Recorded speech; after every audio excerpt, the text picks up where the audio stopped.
Lyca productions Bhaskaran தயாரிப்பில் super star Rajinikanth, Amitabh Bachchan, Fahadh Fazil, Rana நடிப்பில் DJ Gnanavel இயக்கத்தில் வேட்டையன் அக்டோபர் 10 முதல் உலகமெங்கும் உங்கள் அபிமான திரையரங்குகளில். வேட்டையனின் வேட்டைக்கு ரெடியா?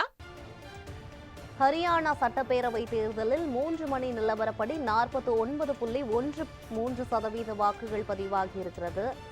முக்கிய செய்தியாக பார்த்து வருகிறோம். இது பற்றிய கூடுதல் விவரங்களை வழங்குவதற்காக செய்தியாளர் டார்வின் இணைப்பில் இருக்கிறார். டார்வின், காலையிலிருந்து இந்த வாக்குப்பதிவானது நடைபெற்றுக் கொண்டிருக்கிறது. இது பற்றிய முழுமையான விவரங்கள் என்ன, பதிவு பண்ணுங்க. ஹரியானா மாநிலத்திற்கான சட்டப்பேரவைக்கான அந்த தேர்தல் என்பது அறிவிக்கப்பட்டு இன்று வாக்குப்பதிவு என்பது நடைபெற்றுக் கொண்டிருக்கிறது. காலை 7 மணிக்கு இந்த வாக்குப்பதிவு என்பது தொடங்கிய நிலையில் 9 மணி நிலவரப்படி 9% மேலான வாக்குகள் என்பது பதிவாகியுள்ளது. இதுவரைக்கு தற்போதைய நிலையில் 49.13% வாக்குகள் பதிவாகி இருப்பதாக தேர்தல் ஆணைய தரப்பில் தெரிவிக்கப்பட்டது. இதுவும் 3 மணி நிலவரப்படிதான் தற்போது இந்த கணக்கு என்பது கொடுக்கப்பட்டிருக்கிறது. அதிலும் குறிப்பாக பார்த்தோம் என்றால் இந்த 90 சட்டமன்ற தொகுதிகளை பொறுத்த வரைக்கும் இதில் குறைந்தபட்சமாக பத்கல் என்ற தொகுதியில் 29% வாக்கு என்பது பதிவாகி இருக்கிறது. அதிகபட்சமாக ஜெகத்கிரி என்ற தொகுதியில் 61% வாக்குகள் என்பது பதிவாகி இருக்கிறது.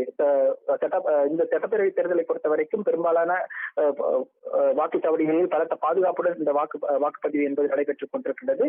வாக்குப்பதிவு என்பது தொடர்ச்சியாக 6 மணி வரை நடைபெற இருக்கிறது. 6 மணிக்கு வாக்குப்பதிவு முடிந்த பின்பாக அனைத்து வாக்குப்பெட்டிகளும் ஒன்றாக சேர்க்கப்பட்டு அதன் பின்பாக அந்தந்த மாவட்டங்களுடைய தலைநகரம் மற்றும் அங்கு கொடுக்கப்பட்டிருக்கக்கூடிய அந்த குறிப்பிட்ட பகுதிகளுக்கு சாங்கூம் என்று சொல்லக்கூடிய பகுதிகளுக்கு எடுத்துச் செல்லப்பட்டு அங்கு பாதுகாப்பாக வைக்கப்படும். பின்பு அக்டோபர் 8ஆம் தேதி இதனுடைய முடிவுகள் என்பது வாக்கு எண்ணிக்கை என்பது நடைபெற இருக்கிறது.